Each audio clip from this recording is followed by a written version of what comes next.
Well, listeners, there is a very special album coming out on the 18th of October. Of course, for 25 years now, Grand Magus have been doing what they do best, and that is creating great music. They are back on October the 18th with Sunraven, their brand new album, and we thought today we'll find out a little bit more about this great new album by actually getting Mats from the band on the phone. So welcome to the program, mate. Hi there. You can call me Fox. Okay. I'm more used to that. So, yeah. So Fox, this album is an absolutely amazing album. I've had a chance to sit down and take a listen to it. So tell us a little bit about this album. What kind of things were the band talking about when you first sat down to start planning this album? I think we pretty early on decided to record at the same place as we recorded the previous one, Wolf God. And we also decided to work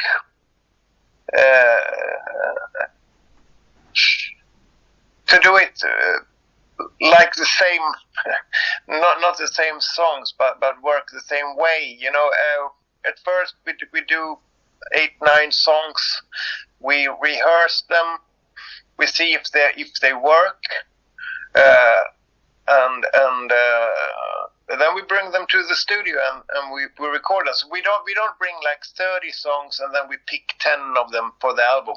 Yeah. We bring pretty much the songs we want on the album to the studio, and we try to record as much as possible in the all together with drums. So we do the basic track with drums, one rhythm guitar and bass together, and no click track. So that's a bit different from other bands and from how we did it before. Because then we also always used to first to record the drums, then the bass, blah blah blah. So and it's this way. I think it's a little bit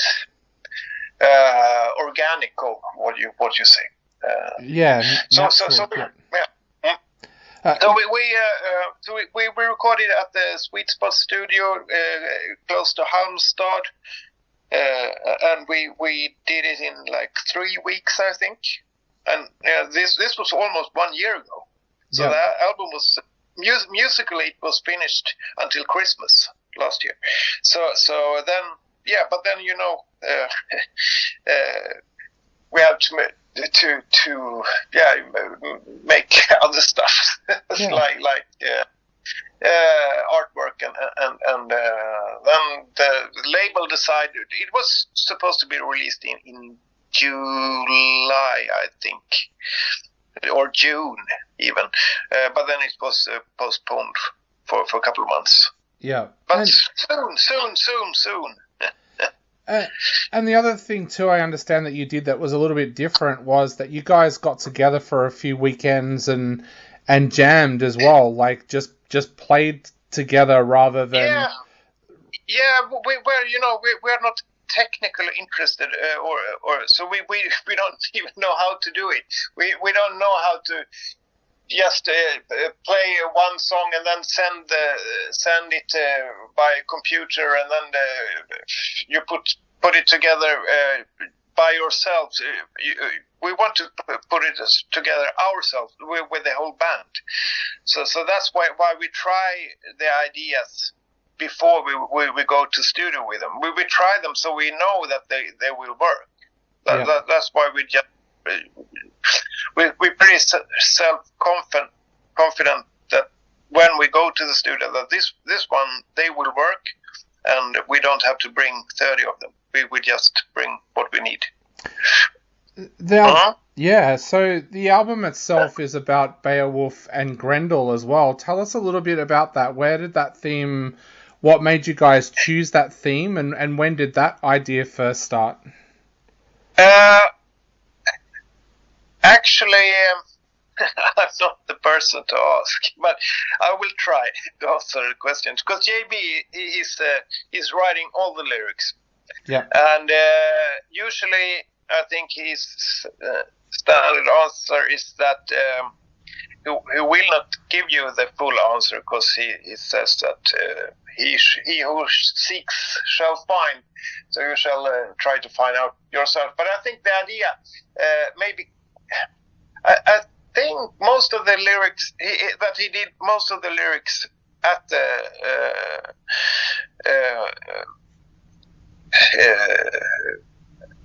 in the studio. Yeah. And so the whole thing just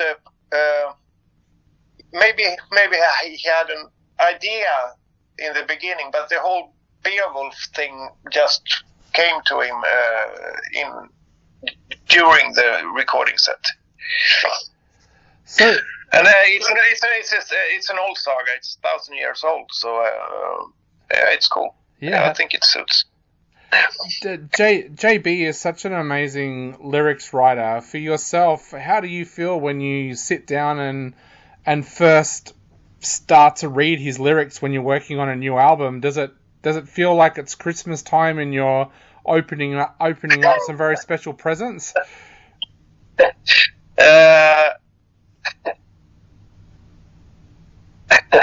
I don't know how to say this, but I actually I'm not so into lyrics anyway. But I like his lyrics. I love them. It's not that they are bad, but it's the same with every artist I listen to. I mostly listen to the music, not the lyrics. Yeah. So I'm the wrong person to ask. But of course, I think it's much better to have a guy like JB that knows, who wants to tell a story, and it's not just girls and booze and blah blah blah. So this is much better. Definitely. It's been 5 years since Wolf God, and a lot have happened during that 5 years. We had a pandemic that basically shut down the world. Well, what was that time like for you guys? And did having that 5-year break, did that help you to come back refreshed as well?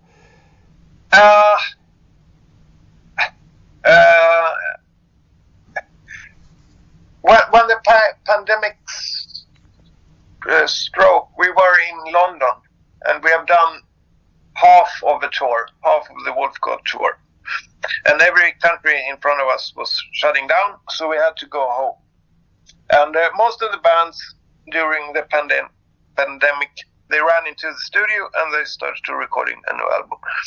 But we had just done that, so we had no material to record. We just did nothing for a long time, and of course we lost money because we had to buy new tickets and we had to end a tour. So that was it was bad for us. I think it was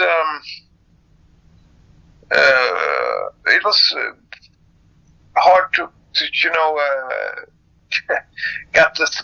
get the spark to continue.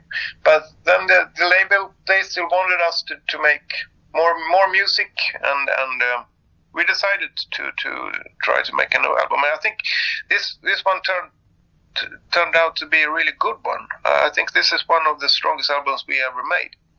I think it's a bit more variated, and I think it's I like the songs on it. So I hope the fans will do it as well, so we can go on the road. We will go on the road, but the first tour that is announced is like a support band to Opeth, friends of us. Yeah. But hopefully we will make some kind of club tour as well. We'll see. Yeah, you mentioned that it took a little while to get that spark back. Yes. For you personally, what sparked that again? Was there something that sparked that interest to work on new music again? Yeah, because I can't really say exactly what happened, but I think after a couple of years, we just felt that we still had more to do in the business. We still had it in us, and the ideas kept coming. So I think that's why we went into the studio after 4 years. Definitely. So the 25-year anniversary as well, that's something that we shouldn't overlook. So many bands come and go these days within a couple of years. How does that make you feel, knowing that the band has now been going strong for 25 years? Right. 25 years. It's half my life. so it's been a big part of my life, and I'm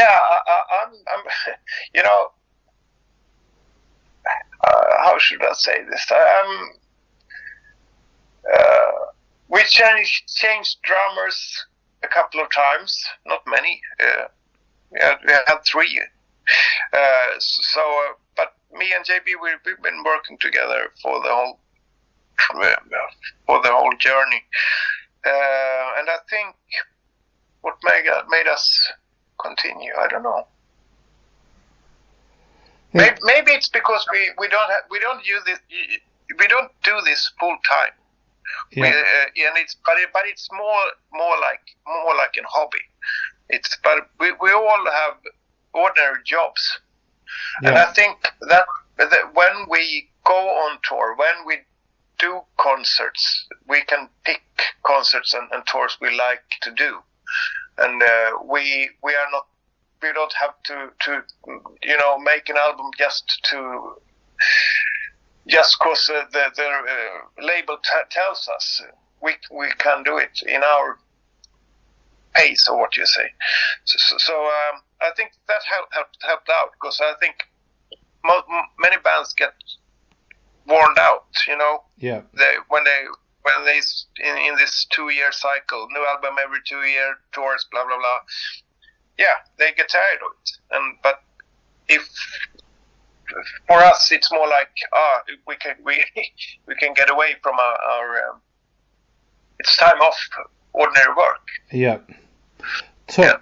Talking of tours, the album comes out on October 18th. Have you got any plans for the rest of this year going into next year for tours, or what are the plans for the band going forward?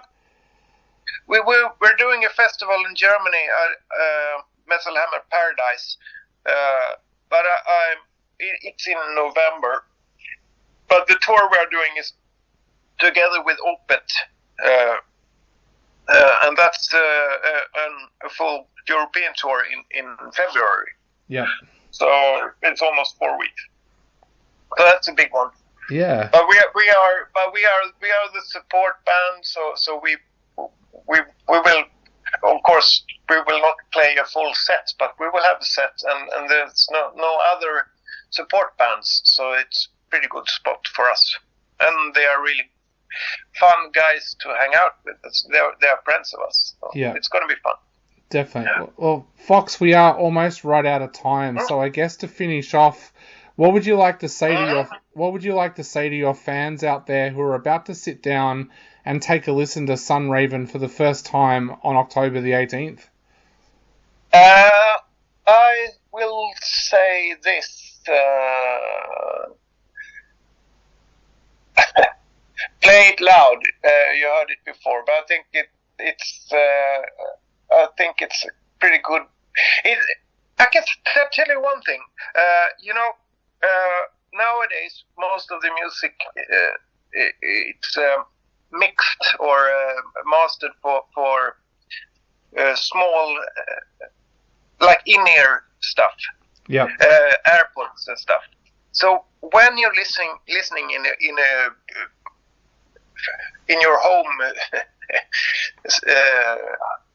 equipment, in your stereo, you might have to push the treble a bit, because otherwise it can be a bit boomy in big speakers.